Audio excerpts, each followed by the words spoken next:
What's going on YouTube? It's your host Bruce GNT, and a little bit of backstory into this video, right? I was going to do a video where I was pretty much addressing both sides of the party, or politics, I guess, where the left was talking about, hey, this is wrong, put Maduro back in power, whatever have you, whatever nonsense they talking about, and then the right is saying, hey, look, we should be doing this, we should be doing that, yada, yada, yada. And I was going to critique both of them fairly, because like I've said many different times, I'm not on the left or the right, I'm in the middle, because I have a little bit of an issue of how they went about this. I'm not having an issue with the fact that they did do it. That's not the stance I'm taking. It's how they went about it and how it could possibly be against the Constitution.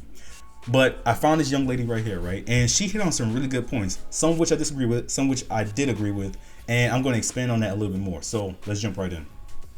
I can't do it anymore, man. You know, I am so sick of people like yourself having absolutely zero foresight. You literally see an event, you see a headline, your dear leader gives you a talking point, and you run with that without thinking of any possible thing that could happen beyond the thing that you're told. It is a simpleton way of thinking, especially when these things have historical context and are in certain ways complex. No one is arguing that Maduro wasn't a dictator. No one is arguing that he isn't a bad guy.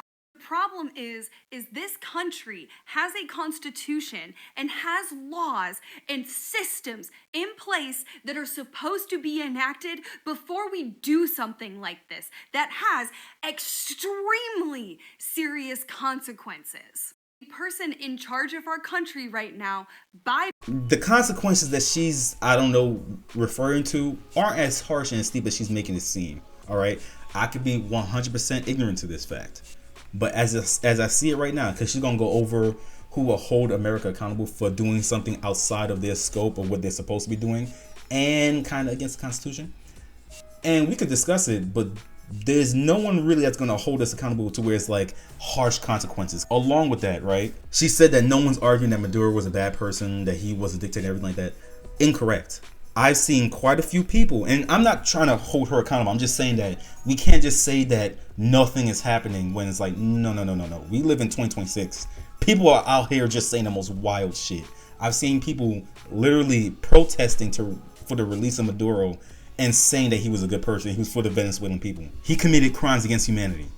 Yeah, that's why he was wanted and he had a bounty on his head. But let's continue. Our Constitution, our laws, our system, not to mention international law, precedents that has been set where you don't just go kidnap other sovereign countries' leaders just because you don't like them. Because now that he did that, he has set the precedent for other leaders of other nations. Highly disagree. He has not set the precedent that other leaders would think, oh, I'm gonna go kidnap people because the US did it. No, that's not gonna happen. I could be 100% incorrect, but I'm telling you right now, no other country has the stones to just jump into another country and the technology or the know-how and just snatch someone up, another leader. That's not gonna happen. Like I said, I'll hold myself accountable if I'm wrong. I don't see that being the case. Along with that, right? I don't like, because like I said, I knew a bit about, Maduro and then what was going on with Venezuela. But even more so now with the research I've been doing and talking with people, I don't like how people minimize how much of a terrible human being that he was. How he essentially kidnapped the whole country, right? What he was doing to the women, the children. They ran over protesters with a tank. To just say that they snatched someone up because they didn't like him is a gross understatement of who he was as a person. It wasn't because they just didn't like him. He was committing crimes against humanity. He was killing his people. He was starving his people. The word, I cannot explain what he was doing to his people. So to just minimize it and say, oh, you can't just kidnap someone because we didn't like him. No.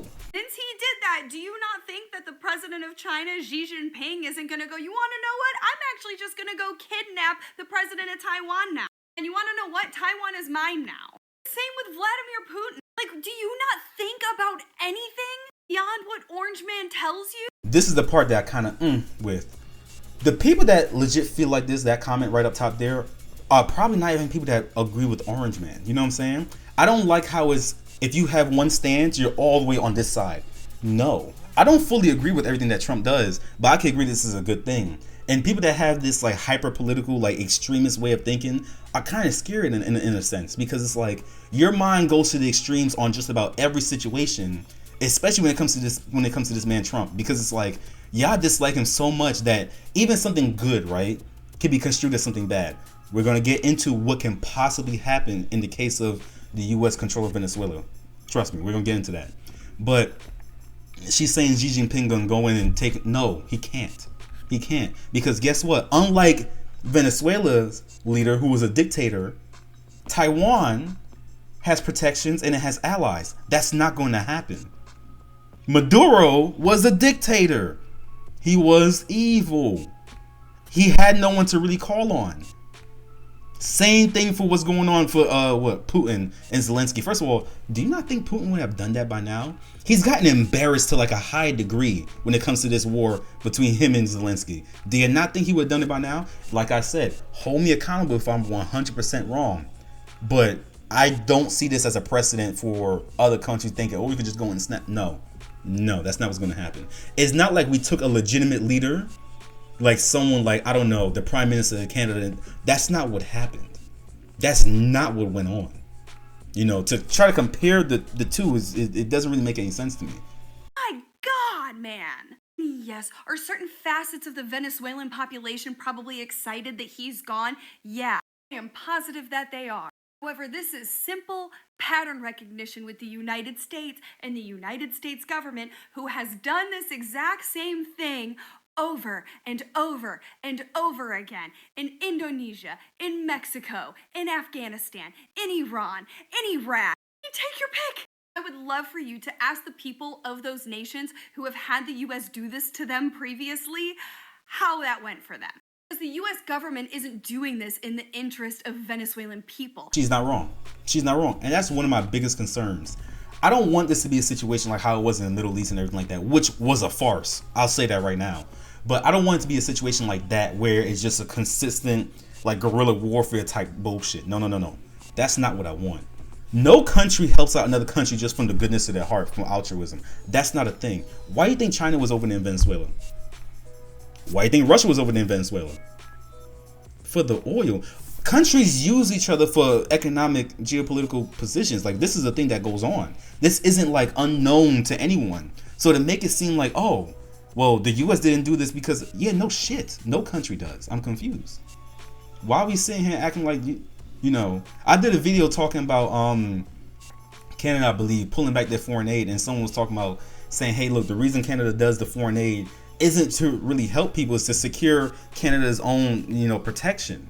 You know what I'm saying? No country does this altruistic bullshit just for their own goodness of their heart. That's not realistic. I'm pretty sure the Venezuelan people understand that.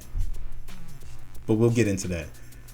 I want to kind of go back to what she was saying about how, you know, other countries suffer from that as well. And this happened many different times. Yes and no. There has been a situation where we jumped in and then jumped back out, because the whole operation took around 80 minutes, I believe. We went to another country, got his ass and his wife too, equal opportunity, and brought him back here for arraignment. In other situations, it was just coups. It was us killing them. You know what I'm saying? So you can't really compare the two situations but you can't really compare this situation with the other ones of past, because it was never really done in this way, where we arraigned them and say, hey, look, you're going to stand trial for your crimes against your own people. That hasn't really been a thing. I could be wrong, but this is relatively new. They've never done it in the interest of any of these other countries' civilians. There is an agenda, and one that will likely make things worse for the people of that country. Which is a shame, because I think most people agree that we would love for the situation for them to be better.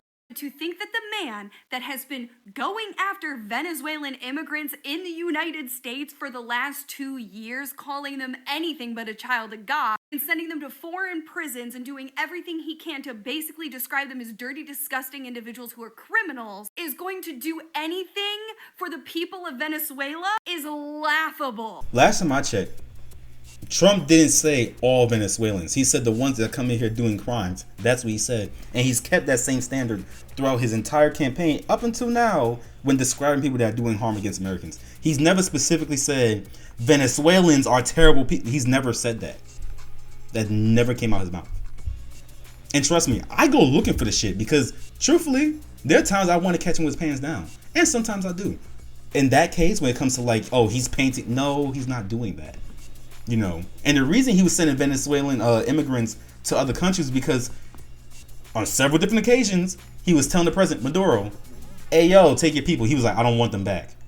Okay, they can't stay here, so he's going to send them to other countries because other countries, I think El Salvador, because they want to get on the terrorists. They say, "Okay, we'll take the people." You know, I may not necessarily agree with that tactic 100%, but it's like, okay, I'm getting people out of the country that don't belong here, that are causing harm. Their home country won't take them. What do you want me to do? And I don't expect Venezuelan citizens to understand that. I don't expect them to know the history of the US government. I'm sure they do in some aspects, but obviously this stuff is not known by everyone. I don't blame them for celebrating. I feel horrible for the likely outcome that this man is going to make things worse for them. This right here, I don't know her nationality, but I'm gonna say it anyway.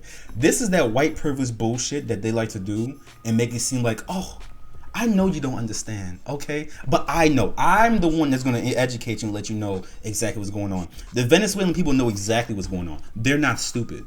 Just like what I said before, and there's a video that I saw of a guy speaking in I believe it's Spanish or Portuguese, but I believe it's Spanish, saying, yeah, what do you think China and Russia was here for? We understand what's going on. A lot of the Venezuelan people here and in Venezuela understand the implications and understand that Trump is doing this because he wants to get something in return, the oil. They understand that. I don't know why people make it sound these people don't why would they not know? You know what I'm saying? Like, I don't know. To me, I see it as, and I could be wrong, she's taking it as, oh, the reason they're so happy and excited is because they don't truly know what's going to happen. No, they know what's going to happen, but they are trying to get things set in place because we don't know what's going on in the background, to be fair, where they could have legit democracy and legit elections and possibly get the person that would actually want to pass election in 2024 in as a president. I understand people's apprehensions. I'm apprehensive as well. I don't like the idea of America sticking his hand in many different countries. I've said it in many different videos.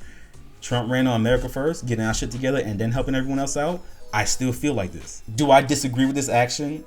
Not necessarily, because obviously you want people to be free. You want people to not have to be under a certain regime, especially one that is outwardly trying to do harm to them. But at the same time, I'm sticking to what I said before. I'm consistent. He said America first, fix what we got going on over here, then we can help everyone else out.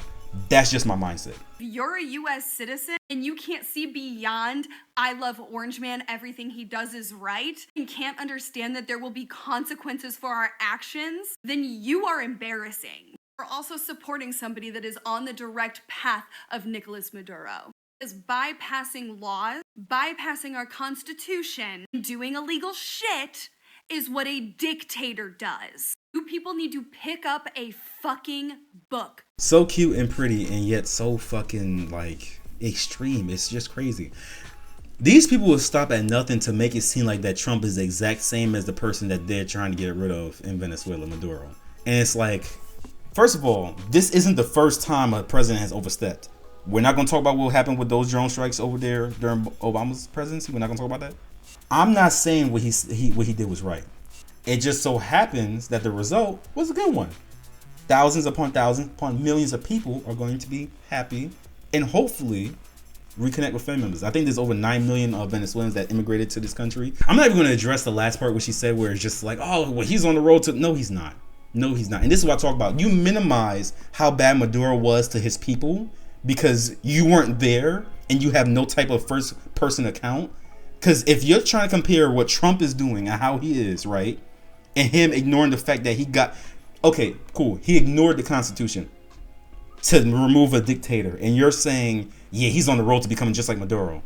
Are you fucking high? Like, you know what I'm saying? Like, are you serious? Do you not know what Maduro does? Do you not know what he did? Do you not know what he was doing to women and children in jails, nonetheless? I said in my last video, Venezuelan women were going to Guyana to prostitute themselves because of how bad it was in Venezuela. And you're going to say Trump is on the way to that? Come the fuck on. I say it time and time again. If you don't like Trump, just say that. But to try to paint him with this orange ass brush and be like, yeah, he's just like, come on now. We can't do that. But let's jump right into what exactly Trump did and how he might be in some trouble. So right here we had the War Powers Resolution of 1973, right? This is pretty much going to go over what I personally think Trump might be on the hook for. Because at first I was like, you know what? Article 1 of the Constitution, Section 8, pretty much says, hey, look, if you want to declare war, which we didn't, you have to go through Congress. This one right here might be a little bit more on point and on brand. So we're going to go over the summary. War Power Resolution declares that it is the purpose of this act to fulfill the intent of the framers of the Constitution of the United States and ensure that the collective judgment of both the Congress and the President will apply to the introduction of the armed forces of the United States in hostilities or in situations where imminent involvement in hostilities is clearly indicated by circumstances, and to the continued use of such forces in hostilities. Requires that the President shall in every possible instance consult with Congress before introducing United States armed forces into hostilities or into situations where imminent involvement is clearly indicated by the circumstances. Provides that in the absence of a declaration of war by the Congress, in any case which the armed forces of the United States are introduced in hostilities or in situations where imminent involvement in hostilities is clearly indicated by the circumstances, such use of the armed forces of the United States in hostilities pursuant to this act shall be reported within 48 hours in writing by the President to the Speaker of the House of Representatives and the President pro tempore of the Senate, together with a full account of the circumstances under which such hostilities were initiated, the estimated scope and duration of such hostilities, and the constitution and legislative authority under which the introduction of the hostilities took place.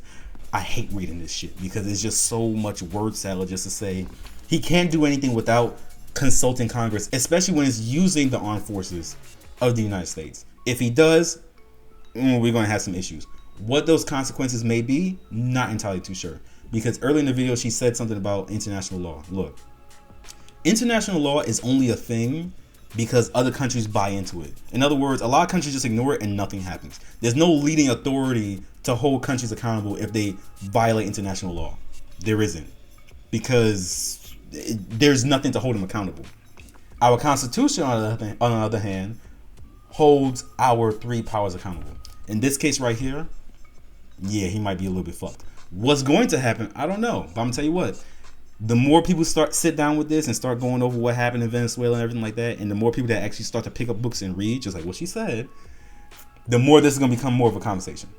So that's my big thing. That's why I was kind of like, I don't really know about it. Good result, good intention, but with the fact that people just have like a boner for not liking Trump, I could see this being an issue. But we'll have to wait and see. Well, you guys already know the drill. That's it for this video. If you enjoyed, leave a like. Comment down below. Tell me your thoughts. What do you think is going to happen, in the wake of Maduro being taken to New York? I just heard that he pled not guilty to all the crimes and everything like that. And with people just kind of, yet again, tearing at each other because they can't come to consensus on whether or not something is good or bad. I mean, look, 2 things can be true at the same time. Was he supposed to go in there and just snatch someone up? Probably not. There's ways to go about that. Is this a situation where the ends justify the means? We'll just have to wait and see. Truly. But that's it for now. Don't forget to subscribe, and I'll see you in the next one. Peace.